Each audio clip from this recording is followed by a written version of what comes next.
सुरही नहीं आई अभी तक। मैंने उसे भेजा था मासी मम्मुल के पास बर्तन लाने के लिए। बैठ गई होगी कई बातों में। घर में तो बातें नहीं करती, घर में तो चुप चुप रहती है।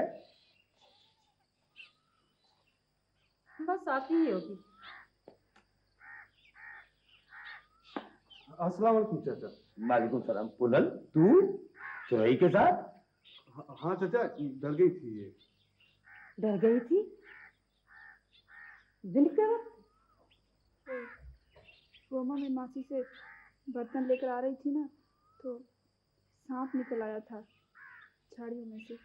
सांप ने काटा तो नहीं बेटे? नहीं चाचा, बच गई।